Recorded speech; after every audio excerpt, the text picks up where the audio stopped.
Library books पर आपका स्वागत है। आज हम बात करेंगे अर्नोल्ड बेनेट की। यह छोटी सी पुस्तक 1908 में प्रकाशित हुई थी, यानी एक सदी से भी पहले, लेकिन यह आज भी बहुत लोकप्रिय है। हालांकि इस एक सदी में बहुत कुछ बदल गया है, लेकिन ना तो मानव स्वभाव बदला है, नहीं ही यह सच्चाई बदली है कि एक दिन में 24 घंटे ही होते हैं। यह पुस्तक मैंने पहली बार तब पढ़ी थी जब मैं कॉलेज में पढ़ता था, और मैं इससे बहुत प्रभावित हुआ था तथा इससे सीखने की कोशिश की थी। मेरा सौभाग्य है कि मुझे आज उसी पुस्तक की समरी आपके सामने ने पेश करने का अवसर मिला है।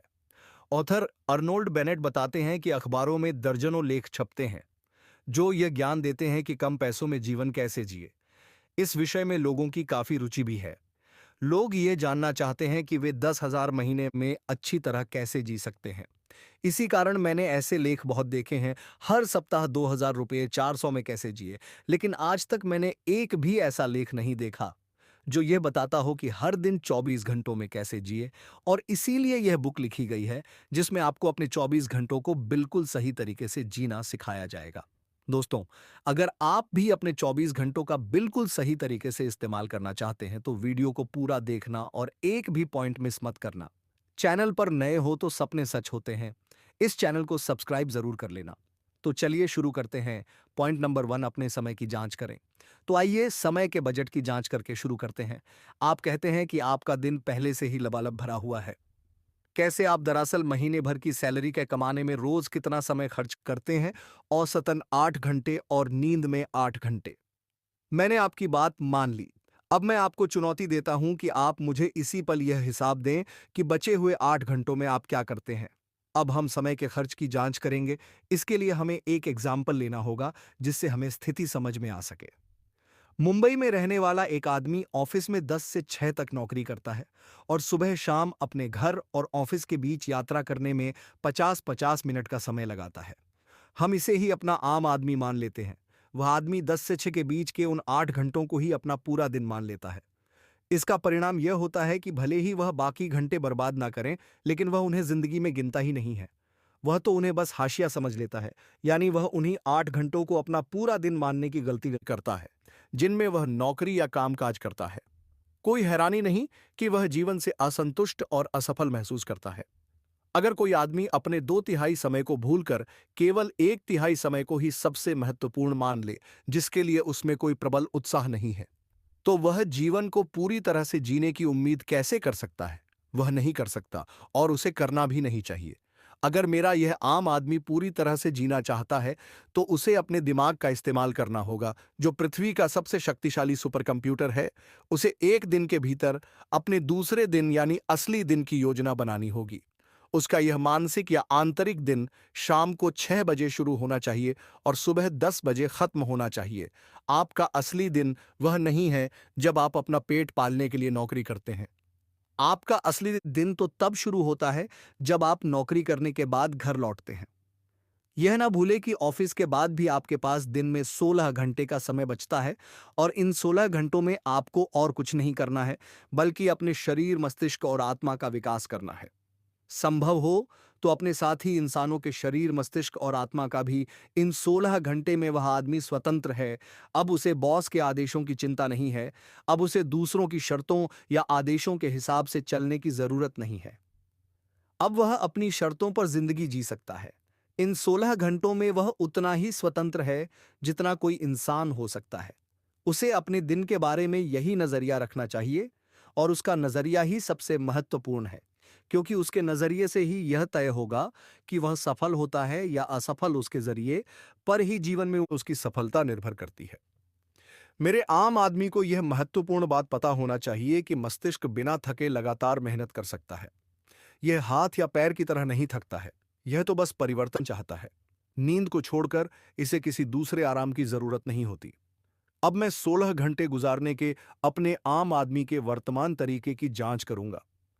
सुबह उठने से लेकर सोने तक मैं सिर्फ यह बताऊंगा कि वह क्या करता है, और मैं यह संकेत करूंगा कि उसे क्या नहीं करना चाहिए। इस तरह मैं उसके दिन में से कुछ घंटे साफ या खाली कर दूंगा। समय की जो जमीन मैं खाली करूंगा उसमें सफलता के बीज बोने के सुझाव बाद में दूंगा। हाल फिलहाल तो इतना ही काफी है कि हम जमीन साफ या खाली कर लें। मेरा आम आदमी सुबह 9:01 पर घर से ऑफिस के लिए निकल जाता है। देखिए, ज्यादातर घरों में वह सुबह 8 बजे सोकर उठता है। उठते ही सबसे पहले वह मोबाइल पर शुरू हो जाता है। व्हाट्सएप 2 घंटा बीत जाता है, उसे पता ही नहीं चलता। फिर अचानक उसे होश आता है या उसकी पत्नी उसे चिल्लाकर सतर्क करती है, जिसके बाद वह हड़बड़ी में तैयार होता है। वह कपड़े पहनते पहनते नाश्ता करता है और फिर दौड़कर दरवाजे से बाहर निकल जाता है। लेकिन जैसे ही वह दरवाजे से निकलता है, उसकी कभी ना थकने वाली मानसिक शक्तियां कुंद हो जाती हैं। वह एक तरह के मानसिक कोमा में स्टेशन तक पैदल जाता है। कई बार तो वह चलते चलते मोबाइल पर चैटिंग भी करता रहता है, जिस कारण कभी कभार खंभों या दूसरे इंसानों से टकरा जाता है। प्लेटफॉर्म पर पहुंचने के बाद वह ट्रेन का इंतजार करता है। अब क्या आप अपना अखबार खरीदकर ट्रेन में चढ़ने को तैयार हैं? पॉइंट नंबर 2, आपके लिए क्या महत्वपूर्ण है? टेनिस या अमरा आत्मा? आप सुबह की ट्रेन में अखबार लेकर चढ़ते हैं। आप बैठ जाते हैं और फिर शाही अंदाज में अखबार पढ़ने लगते हैं। आप जल्दबाजी नहीं करते हैं। आप जानते हैं कि आपके पास कम से कम आधा घंटे का समय है, इसलिए आप फसद से खबरों को ही नहीं, विज्ञापनों तक को गौर से पढ़ते हैं। आप खेल के पन्नों पर विशेष ध्यान देते हैं और टेनिस की खबरों को चाट जाते हैं। आप यह काम इतनी फुर्सत से करते हैं मानो आपके पास समय का खजाना भरा हो, मानो आप किसी दूसरे ग्रह से आए हो जहां एक दिन में 24 घंटों के बजाय 100 घंटे होते हैं। मुझे गलत ना समझे, मैं ये नहीं कह रहा हूं कि आपको अखबार कभी नहीं पढ़ना चाहिए। मैं खुद जोश से अखबार पढ़ता हूं। मेरा मानना है कि अखबार फास्ट फूड की तरह तेजी से परोसे जाते हैं और उन्हें तेजी से पढ़ना चाहिए। इसलिए मेरी दैनिक योजना में अखबारों की कोई जगह नहीं है। मैं उन्हें तब पढ़ता हूं जब मेरे पास छुटपुट खाली पल होते हैं, लेकिन मैं उन्हें पढ़ता हूं। मुझे आपत्ति तो इस बात से है कि आप अपने अद्भुत एकांत के 3040 मिनट उन्हें पढ़ने में लगाएं। इतने शाही अंदाज में समय के बेशकीमती मोती बर्बाद ना करें। आप समय के सम्राट नहीं हैं। मैं आपको विनम्रता से याद दिलाना चाहूंगा कि आपके पास मुझसे ज्यादा समय नहीं है, इसलिए आपका ट्रेन में अखबार पढ़ना बंद। ये पौन घंटे का समय हम अलग रख लेते हैं ताकि इसमें करने के लिए हम कोई उपयोगी काम खोजें। अब आप अपने ऑफिस पहुंचते हैं और मैं आपको वहां शाम को 6 बजे तक छोड़ देता हूं।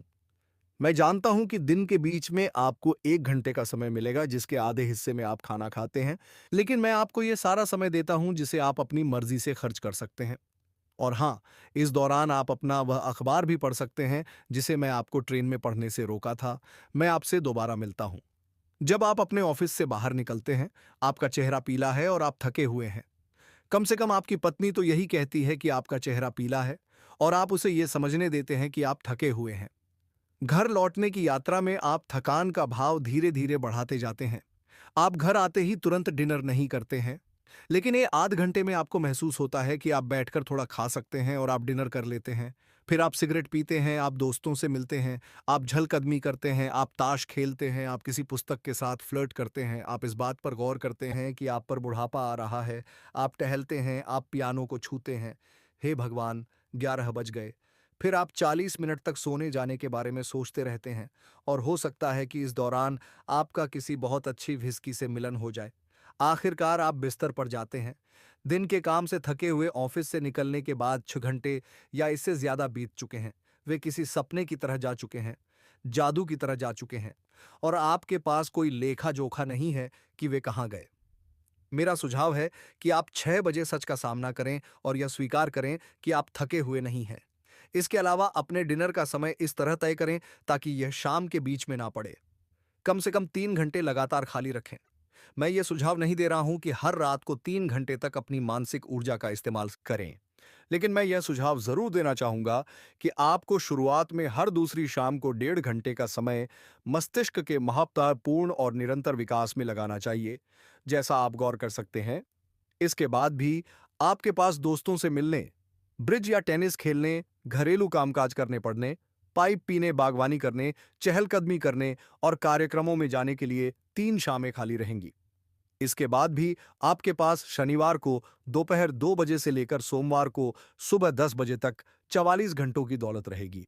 अगर आप इस तरह से काम करते हैं तो आप एक परिवर्तन देखेंगे। जल्दी ही ऐसा होगा कि आप इस काम को 3 शामों से ज्यादा करना चाहेंगे। आप शायद 4 या 5 शामों को यह करना चाहेंगे, और आप रात को 11 बजे 1 मिनट पर यह बड़बड़ा की आदत छोड़ देंगे। अब बिस्तर पर जाने के बारे में सोचने का समय है। जो आदमी अपने बेडरूम का दरवाजा खोलने से 40 मिनट पहले बिस्तर पर जाने के बारे में सोचने लगता है, वह बोर हो चुका है। इसका मतलब है कि वह दरअसल जी नहीं रहा है, बल्कि दिन काट रहा है। लेकिन याद रखें, शुरुआत में हर सप्ताह 3 रातों के वे 90 मिनट इतने महत्वपूर्ण हैं जितने पूरे सप्ताह के 1078 मिनटों के बाकी मिनट नहीं है। माफ करना दोस्त, मैं तुमसे नहीं मिल सकता क्योंकि मुझे टेनिस क्लब जाना है। यह कहने के बजाय आप यह कहते हैं क्योंकि मुझे काम करना है। मैं मानता हूं कि यह कहना बहुत मुश्किल है। टेनिस अमर आत्मा से ज्यादा आवश्यक और महत्वपूर्ण लगता है। पॉइंट नंबर 3, मानव स्वभाव को हमेशा याद रखें। आइए अब देखते हैं कि हम कहां खड़े हैं। अब तक हमने दिनों की बर्बादी में से कितना समय बचा लिया है। सप्ताह में 6 सुबहों में कम से कम आधा घंटा और सप्ताह में 3 शामों को 1.5 घंटा। कुल मिलाकर एक सप्ताह में 6.5 घंटे का समय। वैसे तो हर इंसान के दैनिक जीवन से इससे ज्यादा समय भी खाली किया जा सकता है, लेकिन मैं हाल फिलहाल 6.5 घंटे से ही संतुष्ट हो जाता हूं। क्या आप चिल्लाते हैं? आप ये नाटक करते हो कि आप हमें यह दिखाएंगे कि कैसे जीना है, और वह भी हर सप्ताह केवल 6.5 घंटों में। क्या आप 6.5 घंटों में चमत्कार करने वाले हैं? देखिए, अगर सच के हूं तो हां, बशर्ते आप मुझे करने दें। मेरा दावा यह है कि अगर आप इन 6.5 घंटों का पूर्ण उपयोग कर लेंगे, तो आप पूरे सप्ताह ऊर्जावान रहेंगे, उत्साहित रहेंगे, और सबसे घिसे-पिटे कामों में भी आपकी रुचि बढ़ जाएगी। इसे एक उदाहरण से समझें। आप हर दिन कितना व्यायाम करते हैं? देखिए, अगर आप सामान्य इंसान हैं, तो आप सुबह-शाम केवल 10 मिनट तक ही शारीरिक व्यायाम करते हैं। लेकिन इसका लाभ आपको पूरे दिन मिलता है और आपका शारीरिक नज़रिया बदल जाता है। अगर 10 मिनट का शारीरिक व्यायाम शरीर को स्वस्थ और शक्तिशाली बना सकता है, तो एक दिन में औसतन 1 घंटे का मानसिक व्यायाम मस्तिष्क को ऊर्जावान और उत्साहित क्यों नहीं बना सकता? इन बचाए गए और बताए गए घंटों के इस्तेमाल का तरीका बताने से पहले मुझे एक अंतिम सुझाव देना है। यानी शाम को 1.5 घंटे का काम करने के लिए आपको 1.5 घंटे से ज्यादा समय खाली रखना चाहिए। दुर्घटनाओं और संयोग की आशंका को याद रखें, मानव स्वभाव को याद रखें, और अपने 90 मिनट के काम के लिए रात को 9 बजे से 11 बजकर 30 मिनट तक का समय खाली रखें। मुझे लगता है कि हमें सुबह उठते ही सबसे पहले अपने मस्तिष्क को साधना चाहिए। हमें उठते ही मोबाइल पर मैसेज नहीं देखना चाहिए, या फोव या ईमेल चेक नहीं करना चाहिए। आप सुबह उठते ही अपने शरीर की अंदर से बाहर तक देखभाल करते हैं, ब्रश करते हैं, शेविंग करते हैं। शरीर के पालन पोषण की खातिर आप दूध वाले से लेकर सब्जी वाले तक लोगों की पूरी सेना की सहायता लेते हैं। तो फिर मस्तिष्क की कहीं ज्यादा नाजुक मशीन पर थोड़ा ध्यान क्यों नहीं देते हैं? खास तौर पर जब इसमें आपको किसी बाहरी सहायता की जरूरत नहीं होगी। सुबह मोबाइल पर ध्यान देने के बजाय अपने मस्तिष्क पर ध्यान दें। इसे सकारात्मक विचारों का पोषण देने के लिए प्रेरक पुस्तक का एक पेज पढ़े या प्रेरक कथन याद कर ले, ताकि आप पूरे दिन उस पर चिंतन मनन कर सके। और हाँ, आप घर से निकलकर ऑफिस पहुंचने के बीच के समय में भी चिंतन मनन, यानी मस्तिष्क के विकास का काम कर सकते हैं, जिससे आपको बहुत फायदा होगा। क्या मैं सड़क पर, प्लेटफॉर्म पर, ट्रेन में और भीड़ भरी सड़क पर अपने मस्तिष्क का विकास करना है? बिल्कुल, इससे ज्यादा सरल कुछ नहीं है। किसी औजार या मशीन की जरूरत नहीं है, किसी पुस्तक की भी नहीं है, लेकिन यह मामला आसान नहीं है। घर से निकलते समय अपना मस्तिष्क किसी विषय पर एकाग्र कर ले। आप 10 गज दूर भी नहीं जा पाएंगे कि आपका मस्तिष्क आपके देखते ही देखते कूद कर किसी दूसरे विषय पर पहुंच जाएगा। इसकी गर्दन पकड़कर इसे वापस अपने विषय पर खींच लाए। जब तक आप स्टेशन नहीं पहुंच जाते, तब तक आप यह काम 40 बार कर चुके होंगे। यानी इस दौरान बार बार आपका मस्तिष्क दूसरे विषय पर कूदा होगा और आपने इसकी गर्दन पकड़कर मूल विषय पर लौटाया होगा। निराश ना हो, कोशिश जारी रखें, यह करते रहे। कुछ समय बाद आप अपने मस्तिष्क को नियंत्रित करने में सफल हो जाएंगे। यह बस आदत की बात है। आप अगर जुटे रहते हैं, तो आप किसी तरह असफल नहीं हो सकते। जुटे रहना ही कुंजी है। यह कभी ना कहे कि आपका मस्तिष्क एकाग्र नहीं रह सकता। यह बस प्राथमिकता और अभ्यास का मामला है। क्या आपको वह सुबह याद नहीं है जब आपको किसी बहुत महत्वपूर्ण पत्र का जवाब तुरंत भेजना था और उसके लिए बहुत सावधानी से शब्द सोचने थे? तब आपका मस्तिष्क पूरे समय उसी विषय पर केंद्रित रहा था। तब आपने ऑफिस पहुंचने के बाद 1 सेकंड भी नहीं गंवाया था, और एक भी सेकंड गंवाए बिना तुरंत जवाब लिख दिया था। इस प्रकरण में परिस्थितियों ने आपको मजबूर कर दिया था कि आप किसी निरंकुश तानाशाह की तरह अपने मस्तिष्क को नियंत्रित करें। आपके पास एक प्रबल लक्ष्य था, इसलिए आप अपने मस्तिष्क को आसानी से नियंत्रित कर सकते थे। इसीलिए आप किसी छुटपुट चीज के बारे में सोचना बर्दाश्त नहीं कर सकते थे। आपने इस बात पर जोर दिया था कि मस्तिष्क उस काम को पूरा करें, और उसने उसे पूरा कर दिया था। एकाग्रता के नियमित अभ्यास से आप अपने मस्तिष्क पर निरंकुश नियंत्रण हासिल कर सकते हैं। यह काम आप किसी भी समय या हर समय कर सकते हैं, चाहे आप कहीं पर भी हो। इस अभ्यास में बाहरी लोग बाधा नहीं डाल सकते, क्योंकि उन्हें पता पड़ी ही नहीं चलेगा कि आप कुछ अलग हटकर कर रहे हैं। देखिए, अगर आप अपनी मांसपेशियां मजबूत करने के लिए डंबल लेकर या अपना ज्ञान बढ़ाने के लिए 10 वॉल्यूम वाला इंसाइक्लोपीडिया लेकर सुबह की ट्रेन में चढ़े, तो लोग टीका टिप्पणी कर सकते हैं या आप पर हंस सकते हैं। लेकिन जब आप सड़क पर चलते हैं या कंपार्टमेंट के कोने में बैठते हैं और चिंतन मनन करते रहते हैं, तो किसे पता है कि आप अपना सबसे महत्वपूर्ण दैनिक काम कर रहे हैं। ऐसे में कौन मूर्ख आप पर हंस सकता है? मैं अपने कान के टेलीफोन की तरह आपके मन के अंदर चल रहे विचारों की आवाज सुन सकता हूं। आप सोच रहे हैं, यह आदमी अब तक काफी अच्छा था। इसकी बातों में मेरी हल्की रुचि भी जाग गई थी, लेकिन यह ट्रेनों में सोचने और एकाग्रता के बारे में जो कहता है, वह मेरे लिए नहीं है। यह कुछ लोगों के लिए अच्छा हो सकता है, लेकिन यह मेरे लिए नहीं है। यह आपके लिए है। मैं प्रबल भावना से दोहराता हूं, यह आप ही के लिए है। दरअसल आप ही वह व्यक्ति हैं जिसके लिए यह है, और आपको इस बात का विश्वास दिलाना ही मेरा लक्ष्य है। इस सुझाव को अगर आप कूड़ेदान में फेंक देते हैं, तो आप उस सबसे कीमती सुझाव को फेंक रहे हैं जो आपको कभी दिया गया था। ये मेरा सुझाव नहीं है। ये तो सबसे समझदार, व्यावहारिक और असाधारण मस्तिष्क वाले व्यक्तियों का सुझाव है जो इस संसार में कभी हुए हैं। मैं तो आपके सामने केवल उनका सुझाव दोहरा रहा हूं। अपने मस्तिष्क को नियंत्रित करें और देखें कि इससे आपके जीवन की आधी बुराइयां अपने आप दूर हो जाएंगी। खास तौर पर चिंता की दुखद और शर्मनाक बीमारी मिट जाएगी। दोस्तों, अभी दो और इंपॉर्टेंट पॉइंट बाकी है। वीडियो में बने रहे। पॉइंट नंबर 4, अपनी शामों को क्रिएटिव बनाएं। कई लोग निठल्ले बैठे बैठे पूरी शाम आलस में ही गुजार देते हैं। यानी वे टीवी देखते रहते हैं, जो निठल्लेपन का काफी लोकप्रिय रूप है, या फिर मोबाइल फोन पर वो पर मैसेज इधर से उधर करते रहते हैं, या चैटिंग करते रहते हैं, या सेल्फी खींच कर अपलोड करते रहते हैं। ये सब करते करते शाम कब रात में बदल जाती है, उन्हें पता ही नहीं चलता। गौर करें कि उन्हें यह एहसास भी नहीं होता कि उन्होंने अपनी शाम व्यर्थ गंवा दी है, और इस तरह एक एक शाम करके वे अपना जीवन व्यर्थ गंवा रहे हैं। इससे बेहतर तो यह होगा कि वे कोई पुस्तक पढ़ ले। पुस्तकें ज्ञान हासिल करने का उपयोगी साधन है। जाहिर है, पुस्तकों की सहायता के बिना किसी भी चीज का सही ज्ञान हासिल करना, अगर असंभव नहीं तो बहुत मुश्किल जरूर है। यहाँ हम नॉन फिक्शन पुस्तकों की बात कर रहे हैं। डू इट योरसेल्फ और सेल्फ हेल्प बुक्स हमें बताती हैं कि हम किसी चीज को कैसे कर सकते हैं या अपनी योग्यता को कैसे बढ़ा सकते हैं। अगर आप ब्रिज या नौकायन की जानकारी बढ़ाना चाहे, तो इनसे संबंधित पुस्तकें पढ़ें। मान ले, अगर आप मिस्टर क्रेबाइल की पुस्तक how to listen to music पढ़ लेते हैं, जिसमें ओनो ओम ऑर्केस्ट्रा के सभी यंत्रों के फोटो और संयोजन दिए गए हैं, तो अगली बार संगीत समारोह में जाते समय आपका इंटरेस्ट और समझ ज्यादा गहरी होगी। आप विभिन्न यंत्रों की टोह लेंगे और उनकी अलग अलग ध्वनियां सुनेंगे। आप यह जान जाएंगे कि फ्रेंच हॉर्न और इंग्लिश हर्न के बीच कितनी बड़ी खाई होती है, और आपको पता चल जाएगा कि होबो बजाने वाले को फिडलर से ज्यादा वेतन क्यों मिलता है। हालांकि फिडलर ज्यादा मुश्किल यंत्र है। तब आप प्रोमिन कंसर्ट में पूरी तरह से जींगे, जबकि पहले आपका अस्तित्व कोमा की अवस्था में था, जैसे किसी चमकदार वस्तु को निहारते समय शिशु का होता है। इसी तरह आप संगीत के सच्चे सुनियोजित ज्ञान की बुनियाद भी डाल सकते हैं। आप संगीत के किसी विशेष रूप जैसे सिम्फनी या किसी खास संगीतकार के सृजन पर विशेषज्ञता हासिल कर सकते हैं, और 3 संक्षिप्त शामों के एक साल में 48 सप्ताह के अंत में आप संगीत के बारे में सचमुच कुछ जान जाएंगे, भले ही आप अब भी पियानो पर द मेडेन्स प्रेयर बजाने से कोसों दूर हो।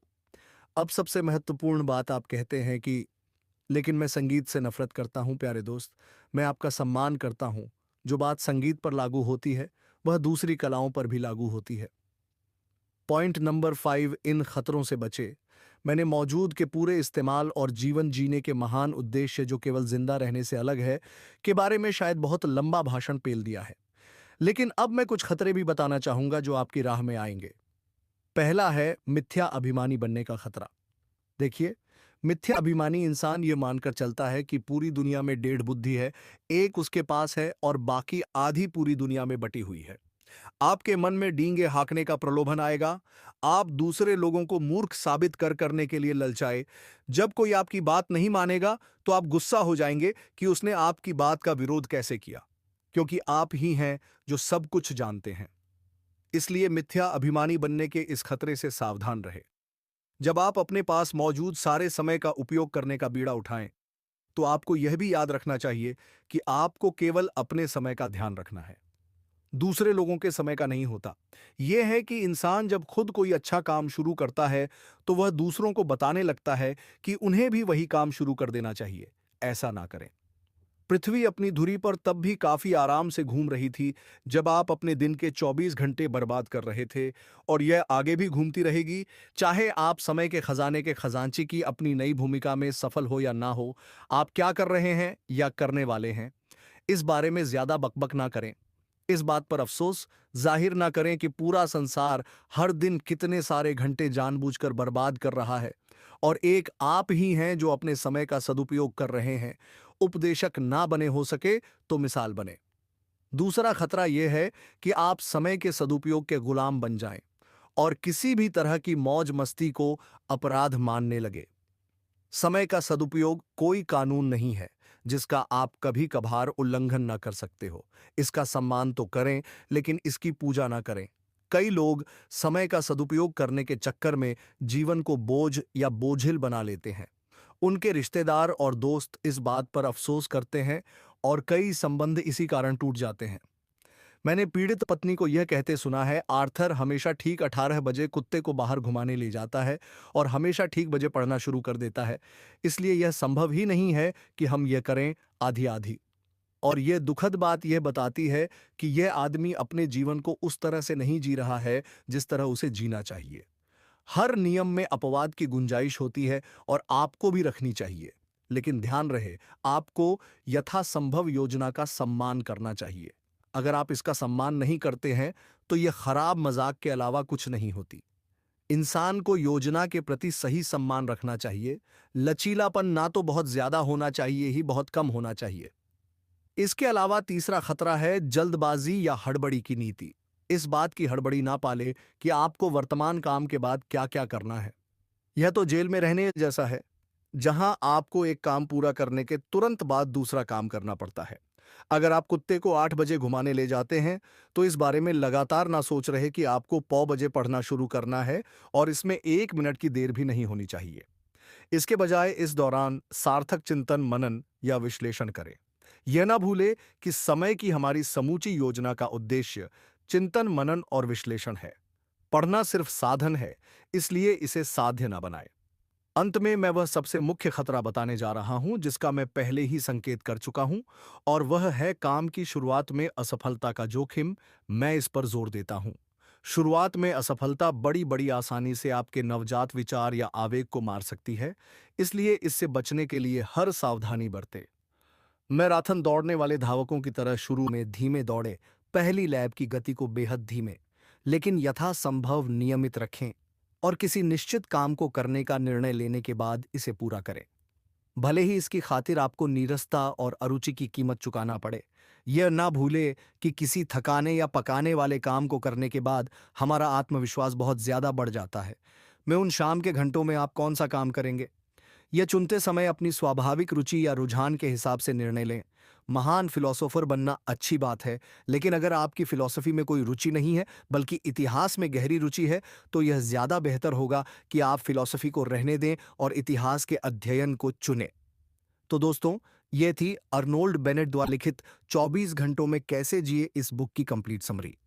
अगर आप इस बुक को खरीदना चाहते हैं तो हिंदी और इंग्लिश दोनों बुक की लिंक डिस्क्रिप्शन में मिल जाएगी।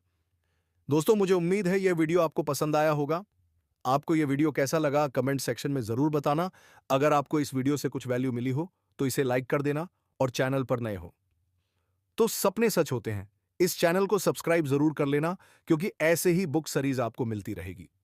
वीडियो को शेयर करना ना भूले। जीवन बदल देने वाली ऐसी ही और भी बुक्स की सीरीज देखने के लिए आप हमारी प्लेलिस्ट लाइफ चेंजिंग बुक्स को चेक आउट कर सकते हैं। जी, इसकी लिंक आपको नीचे डिस्क्रिप्शन में और एंड स्क्रीन पर अभी दिख रही होगी। और अंत में सिर्फ एक बात, चाहे कुछ भी करें, लेकिन अपना सपना ना छोड़े, क्योंकि सपने के बिना जीवन जिया नहीं जाता, सिर्फ काटा जाता है। तो सपने देखते रहिए दोस्तों, क्योंकि सपने सच होते हैं।